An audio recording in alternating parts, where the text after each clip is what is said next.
आप सभी का हमारे चैनल मधुर आवाज में हार्दिक स्वागत है। अगर आपको हमारी कहानी अच्छी लगे तो चैनल को लाइक शेयर करना ना भूलें। देखो राधिका, सुबह हो गई है। अब उठ भी जाओ, मैं वॉक पर जा रहा हूँ। राधिका जी की आंखें अभी बंद थी पर अपने पति राम प्रसाद जी की आवाज पर हल्का सिर हिलाया और करवट बदलते हुए बोली, हाँ ठीक है जी, आप जाइए, मैं अभी उठ जाऊंगी। जैसे ही राम प्रसाद जी जाने लगे तो अचानक उन्हें कुछ याद आया। वो वापस मुड़े और अपना पर्स उठाते हुए बोले, अरे हाँ, कल तुम कह रही थी ना कि तुम्हारा समोसे खाने का मन कर रहा है। मैं आते वक्त रास्ते से ताज़ा समोसे ले आऊंगा, तब तक तुम पूजा पाठ कर लेना। इतना कहकर राम प्रसाद जी ने दरवाजे के पीछे टंगा अपना थैला उतारा और बाहर की ओर निकल गए। वॉक से लौटते वक्त एक पुराना ठेला जहां सुबह सुबह भीड़ लगने लगती थी, राम प्रसाद जी भी उस भीड़ में शामिल हो गए और पहले ही पैसे निकालते हुए बोले, भैया तो गर्मा गर्म समोसे पैक कर देना। तभी पीछे से आवाज आई, अबे ओ राम प्रसाद भाई, डाइनिंग का नया तरीका शुरू किया है, सुबह सुबह ही समोसे। तभी राम प्रसाद जी ने चौंक कर पीछे देखा तो उनके पुराने दोस्त और पड़ोसी मोहन जी थे। उन्होंने हंसते हुए बोला, अरे नहीं यार, ऐसी कोई बात नहीं है। तुम तो जानते ही हो, मैं तो इन सब चीजों से दूर ही रहता हूँ। फिर ये समोसे किस लिए? मोहन जी ने आंख दबाकर पूछा तो राम प्रसाद जी मुस्कुराते हुए बोले, तुम्हारी भाभी राधिका के लिए। कल रात कह रही थी कि समोसे खाने का मन कर रहा है, तो सोचा आज वॉक से लौटते हुए ले जाऊं। ज्यादा कुछ नहीं, बस 2 समोसे लिए हैं, उसका दिल रखने के लिए। अच्छा अच्छा, अब समझा प्यार का पुराना नुस्खा। मोहन जी ने ठहाका मारा तो राम प्रसाद जी ने थैला थामते हुए कहा, इस उम्र में मैं खुद खा लूं तो भी उलाहना ला लूं तो भी शिकवा ना सोचा, क्यों ना आज बीवी के लिए अच्छी सुबह ही दे दें। मोहन जी ने हंसते हुए राम प्रसाद जी के कंधे पर हाथ रखा। बिल्कुल सही सोच है दोस्त, बस यही मिठास बना रहे। तुम्हारी भाभी रुक्मणी पूछेंगी कहाँ अटक गए इतनी देर से। ठीक है, शाम को मिलते हैं चौक पर। इतना कहकर मोहन जी चले गए तो राम प्रसाद जी ने गर्मा गर्म समोसे का पैकेट लिया, थैले में रखा, दुकान के कोने पर खड़े होकर फिर मुस्कुराए और सोचा, आज तो राधिका के चेहरे पर मुस्कान आ जाएगी। वो घर पहुंचे तो उनके चेहरे पर सुबह की ताजगी, आंखों में राधिका जी की मुस्कान देखने की उत्सुकता साफ थी। उन्होंने दरवाजा बंद करते हुए आवाज ली, लेकिन भीतर से कोई हलचल नहीं हुई। उन्होंने ठेला मेज पर रखा और सीधे कमरे में पहुंचे। राधिका जी उसी तरह लेटी थी जैसे वो सुबह छोड़ कर गए थे।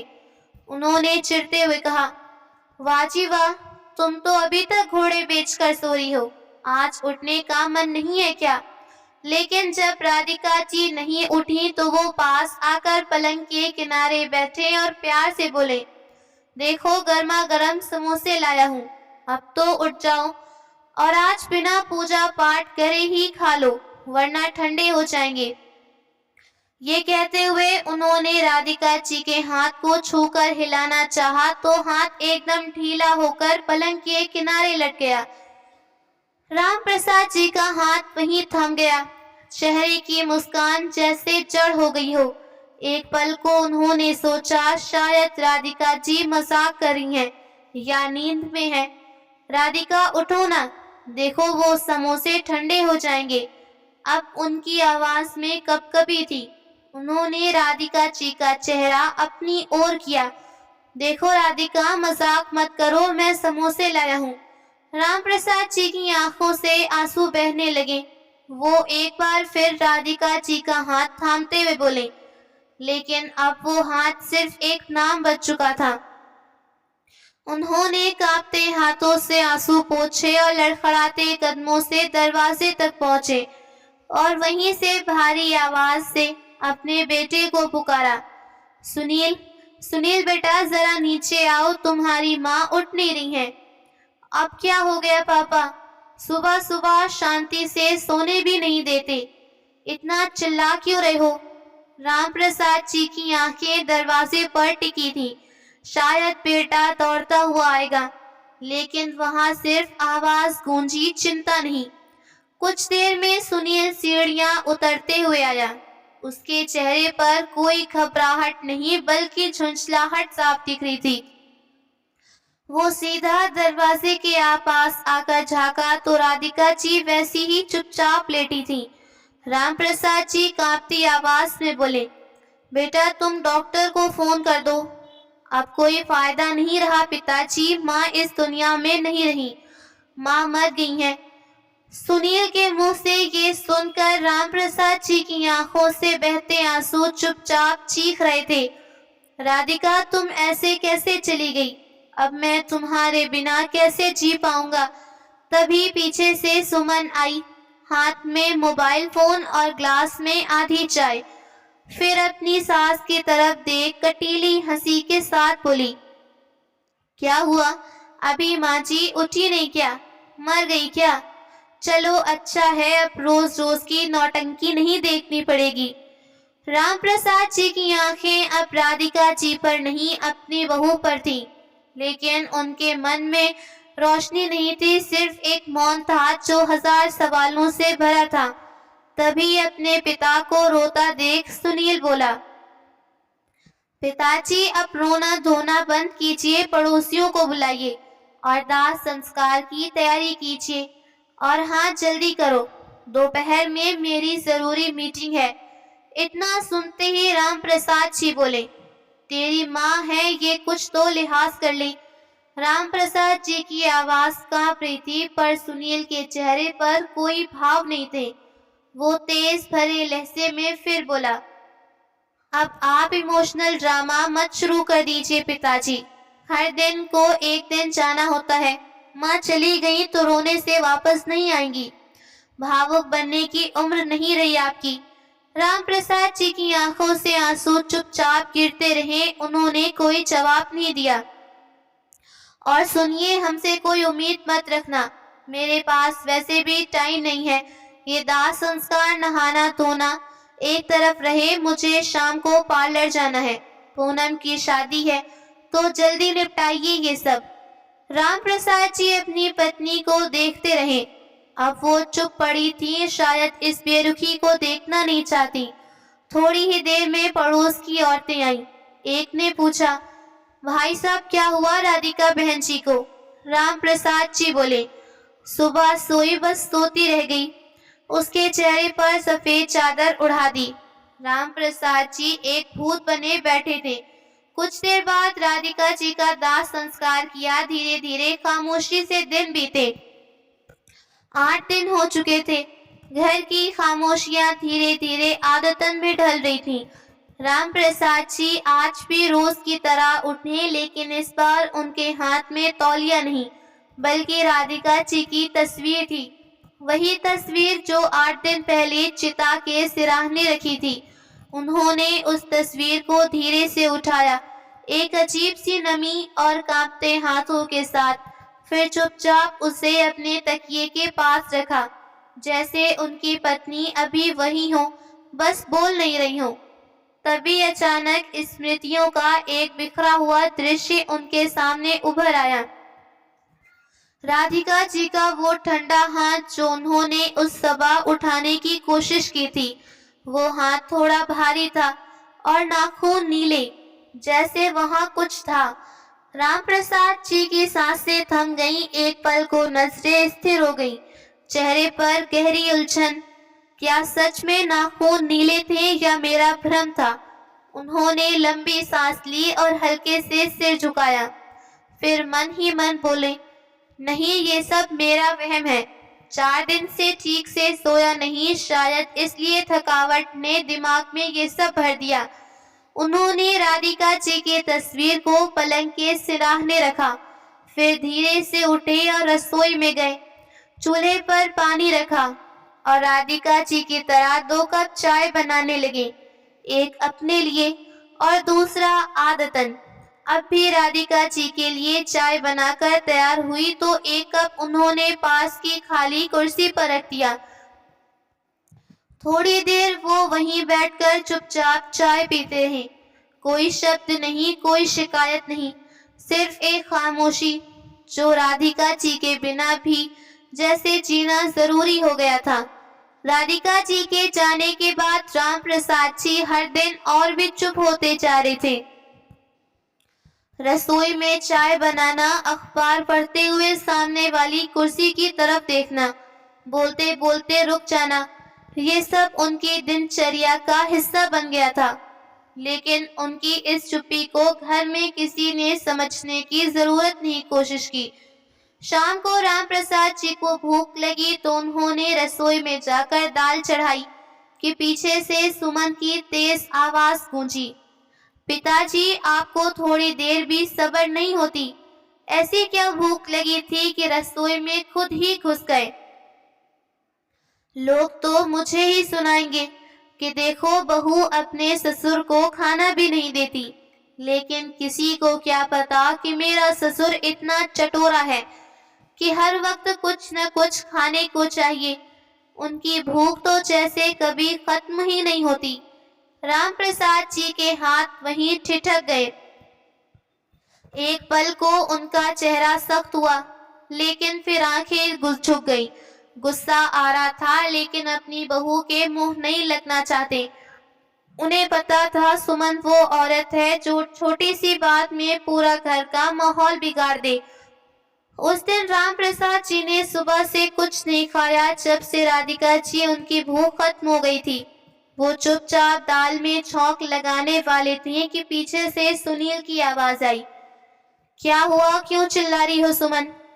वो बिना एक पल के लेपटी और तेज लहजे में बोली, देख लो अपनी आंखों से, तुम्हारे पिताजी रसोई में घुसकर अपने लिए दाल चावल बना रहे हैं। सुनील ने अपने पिता की ओर देखा, फिर गुस्से से बोला, पिताजी इतनी क्या भूख लगी थी कि सब्र नहीं थी? राम प्रसाद जी ने कोई उत्तर नहीं दिया, चुपचाप रसोई से निकलकर कमरे की ओर बढ़ गए। पीछे से सुमन की आवाज और तीखी हो गई, ये सब नहीं चलेगा सुनील, हर दिन नौटंकी, अब घर में यही तमाशा रहेगा। तो सुनील ने उसे रोका, बस सुमन चुप हो जाओ, ऊपर जाओ। सुमन थोड़ी हैरानी से देखने लगी, लेकिन सुनील का चेहरा सख्त था। वो बिना और कुछ कहे पलटी और सीढ़ियां चढ़ने लगी। राम प्रसाद जी के कमरे का दरवाजा बंद हो चुका था। वो किसी के भी सवाल का कोई जवाब देना जरूरी नहीं समझते और बाहर सुनील की आंखें काफी देर तक दरवाजे को घूरती रहीं, जैसे कुछ सोच रहा हो। उस रात राम प्रसाद जी ने कुछ नहीं खाया, चुपचाप जाकर लेट गए। रात को उन्हें नींद नहीं आई, भीतर कहीं बेचैनी सी, गला सूख रहा था। वो धीरे से उठे और पानी लेने के लिए रसोई में जा ही रहे थे कि अचानक एक आवाज उनके कानों में पड़ी। वो वहीं रुक गए। सुनील के कमरे से आवाज आ रही थी। राम प्रसाद जी हैरान थे कि इतनी रात को सुनील और सुमन जाग क्यों रहे हैं। वो ये सोच रहे थे कि तभी कमरे से भीतर सुनील की आवाज, धीमी मगर बेहद स्पष्ट आवाज, उनके वजूद को जड़वंत कर दिया। तुम बेफिक्र रहो सुमन, अब कोई हमें कुछ नहीं कहेगा। जो होना था हो चुका, पिताजी भी कुछ नहीं कर सकते। राम प्रसाद जी जैसे एक पल को थम गए। वो दरवाजे के पीछे छिपे हर शब्द को पकड़ने की कोशिश कर रहे थे, पर जो अगला शब्द उनके कानों से टकराया उसने उनके पैरों तले जमीन खिसका दी। राधिका जिसे उन्होंने अपने हाथों से विदा किया, वो सच में सोई नहीं बल्कि सुला दी गई थी, और वो भी उस बेटों के हाथों जिसकी एक मुस्कान के लिए राधिका जी सारी दुनिया से लड़ जाती। अब कमरे के भीतर एक हंसी गूंज रही थी और बाहर एक पिता की आत्मा बिखर रही थी। बिना आवाज के, बिना आंसुओं के। किसी तरह खुद को संभालते हुए राम प्रसाद जी धीरे धीरे अपने कमरे में गए। कमरे में पहुंचते ही भीतर से दरवाजा बंद किया। दीवार पर टंगी राधिका जी की तस्वीर को देखते हुए बोले, क्यों नहीं पहचाना मैंने उस सुबह तुम पर क्या बीती? कैसे तुम अपनी कोख से जन्मे बेटे और उसकी पत्नी की नफरत का शिकार बनी और मैं बस समोसे लाने में उलझा रहा। उनकी आत्मा से निकल रहे थे, वो बैठकर फूट फूट कर रो पड़े। वो आंसू सिर्फ दर्द के नहीं बल्कि एक निर्णय थे। आंसुओं को पोंछते हुए राम प्रसाद जी ने सांस ली। अब मैं चुप नहीं रहूंगा राधिका, अब मैं करूंगा वो जो शायद दुनिया में किसी बाप ने नहीं किया होगा। ये कहते हुए राम प्रसाद जी उठे, अपनी अलमारी की तरफ बढ़े। वहां सिर्फ एक आग और एक निर्णय जो सिर्फ राम प्रसाद जी नहीं बल्कि एक टूटे हुए पति ने लिया था अपनी पत्नी के लिए। उन्होंने अलमारी में रखी पुरानी फाइल निकाली जिसमें कुछ दस्तावेज थे। वो धीरे धीरे दरवाजे तक पहुंचे, चुपचाप अंधेरी रात में निकल पड़े उस रास्ते पर जहां सिर्फ सवाल था। सुबह हुई तो सुमन धीरे से उठी और आदतन अपने ससुर जी के कमरे की ओर झांकी, लेकिन जैसे ही अंदर देखा उसका चेहरा खिल उठा। कमरा खाली था, तकिया सीधा था, चादर तय की हुई और वो कपड़े का थैला भी नहीं था। उसके होठों पर कुटिल मुस्कान आई, मानो किसी पुराने बोझ से मुक्ति मिल गई हो। वो तेजी से अपने कमरे में गई, सुनील की चादर खींचते हुए बोली, सुनो आज का दिन बहुत अच्छा है। तभी सुनील ने करवट बदलते हुए झुंझला कर कहा, अरे अब क्या हो गया?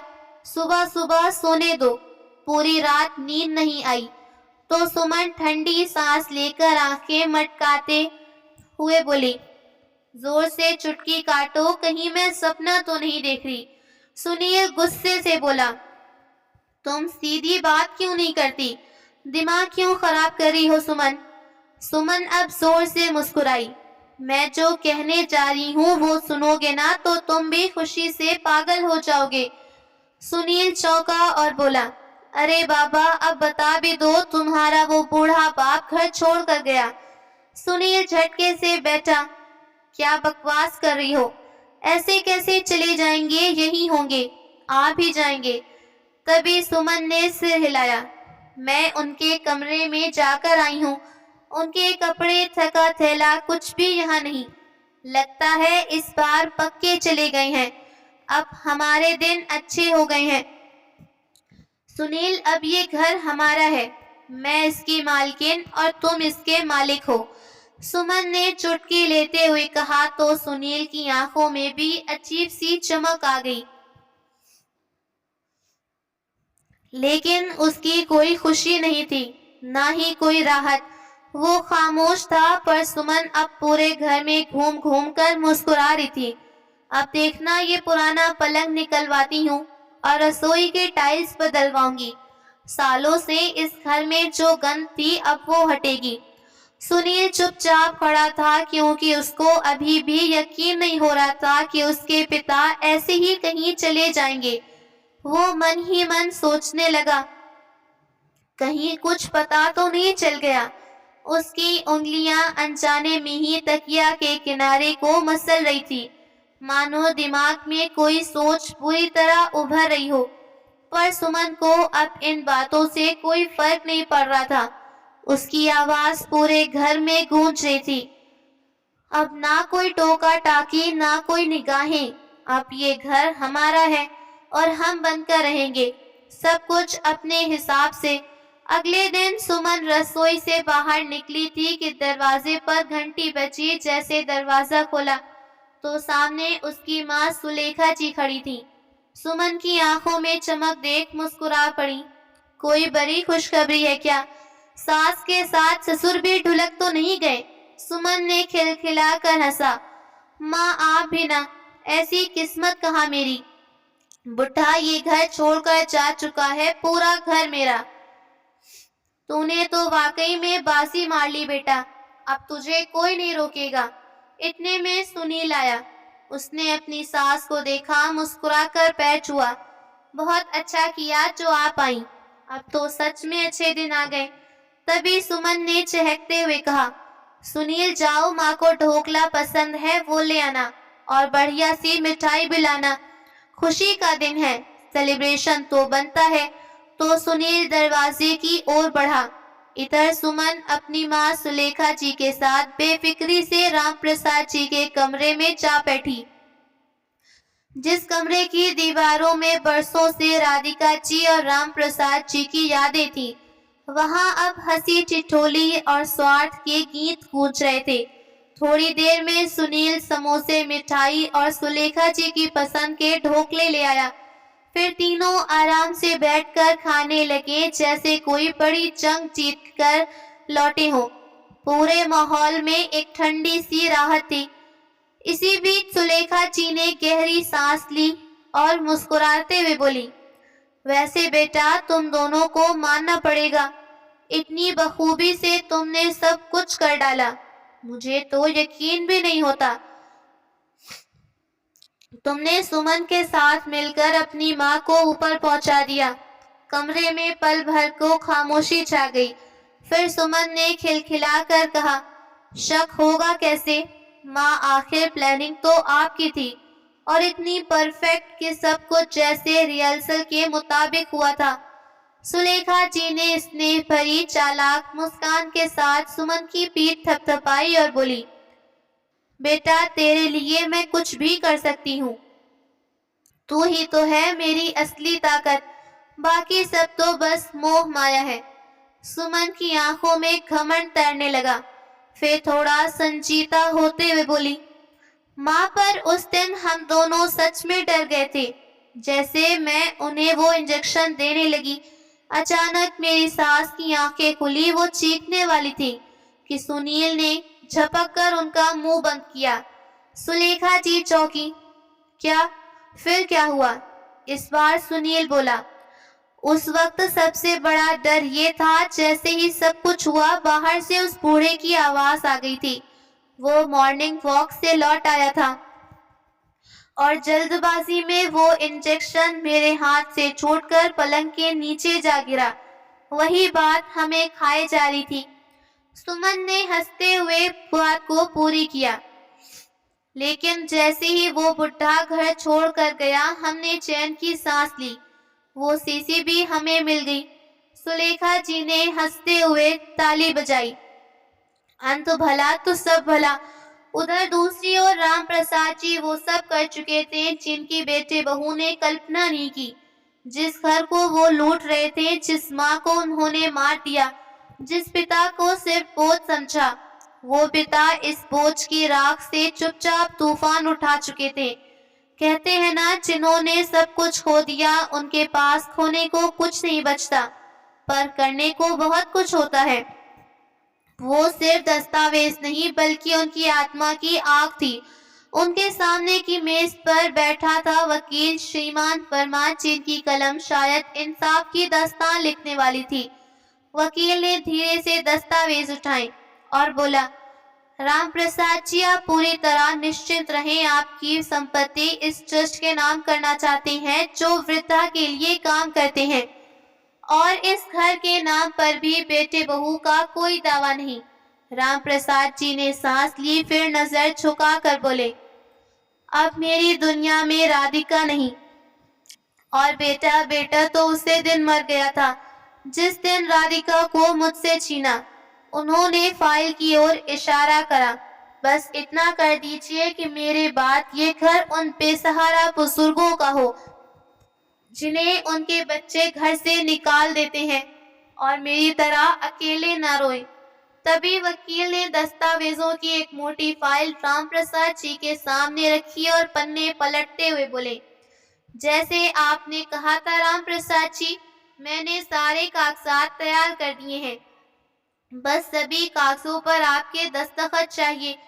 उसके बाद संपत्ति पर आपके बेटे बहू का कोई अधिकार नहीं रहेगा, ना घर पर, ना बैंक खाते पर, ना जायदाद पर।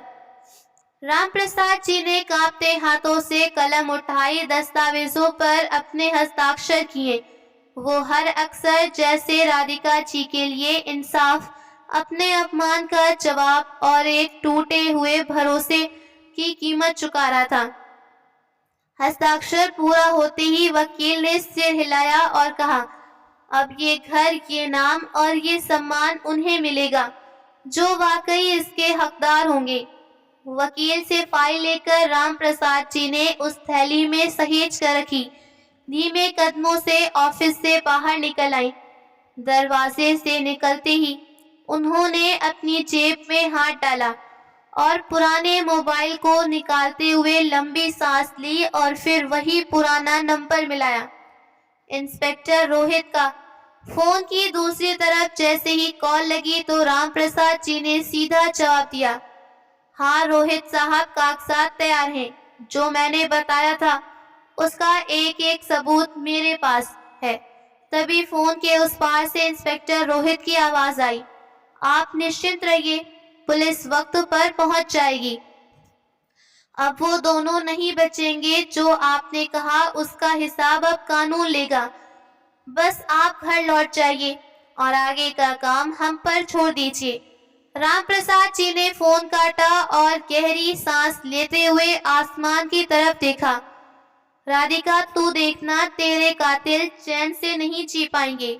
उनके चेहरे पर अब आंसू नहीं थे, बस एक चुप्पी थी जिसमें तूफान चल रहा था। और उधर घर से अंदर अभी भी जश्न का माहौल था, लेकिन ये कोई त्योहार का नहीं बल्कि लोभ और जीत के नशे का जश्न था। सुमन अपनी सास राधिका जी की अलमारी के सामने बैठी थी, एक एक गहने निकाल कर खुद पर पहन कर देख रही थी। माँ देखो ना, ये हार मेरे ऊपर कितना जच रहा है, उसने आईने में खुद को निहारते हुए कहा। अब तो मैं सच में इस घर की रानी लग रही हूँ। माँ, तो सुलेखा जी ने चुटकी लेते हुए कहा, रानी नहीं, महारानी। और तेरा सुनील भी किसी राजा से कम नहीं। कमरे में ठहाके की हंसी गूंज फैल गई, लेकिन उन ठहाकों के बीच जैसे ही कोई थम सा गया हो। दरवाजे पर रामप्रसाद जी खड़े थे। उनके चेहरे पर थकावट नहीं बल्कि एक चट्टान जैसी कठोरता थी। सुमन की आंखें फटी की फटी रह गईं। सुनील की रीढ़ में ठंडी लहर दौड़ती। पिताजी, सुनील ने कांपती आवाज में कहा, फिर थोड़ा रुक कर चले गए। आपको मैंने कितना ढूंढा। रामप्रसाद जी भी एक पल गवाए तेज आवाज में कहा, बस एक शब्द मत बोलना। ये नौटंकी और ये झूठा दिखावा, उनका इतना स्वर देखा था। सुलेखा जी की हंसी गायब हो गई। आज पहली बार मैंने देखा कि कैसे इंसान की शक्ल में हैवान भी मुस्कुराते हैं। तुम सब यहाँ जश्न मना रहे थे। वो कमरे के अंदर आए और टेबल पर रखे गहनों को देखा। ये मेरी राधिका के हैं, तुम्हारी हिम्मत कैसे हुई इनको हाथ लगाने की? अब तुम तैयार हो जाओ जेल जाने के लिए। सुनील चिल्लाकर बोला, ये अपना पागलपन अपने पास रख बुड्ढे और निकल जा इस घर से। ये मेरा और सुमन का हक है। ऐसा बोलकर उसने अपने पिता का हाथ पकड़ा और धक्का मारकर बाहर निकालने वाला था कि उसका हाथ झटककर एक जोरदार तमाचा गाल पर जड़ा। खबरदार, अपने गंदे हाथों से अगर मुझे छुआ तो तेरे ये हाथ तोड़ दूंगा। उनकी आंखों में आंसू नहीं, बस एक ऐसी आग थी जो सब कुछ साफ कर देने को तैयार। और तभी घर के बाहर एक सायरन की आवाज सुनी। रामप्रसाद जी कुछ कदम आगे बढ़े और बोले, अब इस घर पर हक है तो इस पर तुम्हारा कोई हक नहीं। कमरे में सन्नाटा छा गया।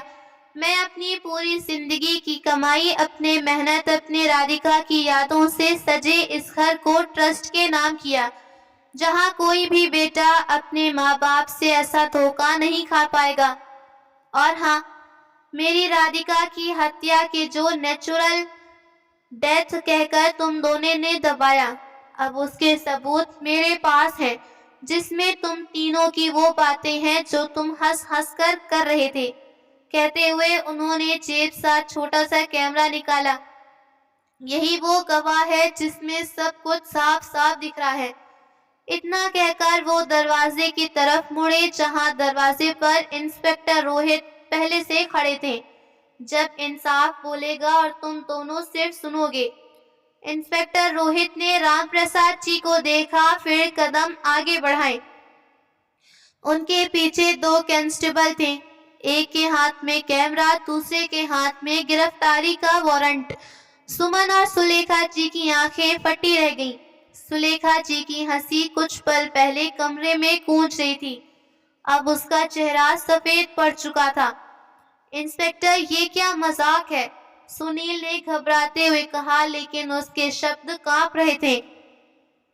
इंस्पेक्टर रोहित ने उसकी तरफ देखा और बोले, मजाक तो तब था जब तुम लोग मिलकर एक माँ की सांसें छीन रहे थे। अब ये इंसाफ है। सुमन ने गहनों से भरे हाथ पीछे किए। उसका चेहरा डर और ग्लानि की घुटन से थरथरा रहा था। सुलेखा जी ने जैसे ही कदम पीछे हटाए, एक कांस्टेबल ने आगे बढ़कर उनके हाथों में हथकड़ी लगाई। तभी सुमन जैसे जमीन पर गिर पड़ी। उसकी हंसी अब एक बदहवासी में बदल चुकी थी। नहीं, ये झूठ है, हमने कुछ नहीं किया। सुनील वहीं जमीन पर बैठ गया। उसके चेहरे पर ना कोई गुरूर था और ना अपने पिता की तरफ देखने की हिम्मत, क्योंकि वो जानता था कि अब कोई बचाव नहीं। अब पुलिस उन्हें ले जा चुकी थी। राम प्रसाद जी कुछ देर उसी जगह खड़े रहे जहां राधिका जी बैठा करती थी, मुस्कुराती थी। उन्होंने धीरे से राधिका जी की तस्वीर निकाली और बोले, देखा राधिका, तेरे राम प्रसाद ने हार नहीं मानी। तेरे लिए तेरे नाम की इज्जत बचा लाया हूँ, जो इन 4 दीवारों से बहुत बड़ी है। राम प्रसाद जी के चेहरे पर सुकून था कि उन्होंने राधिका जी का इंसाफ मिल गया है।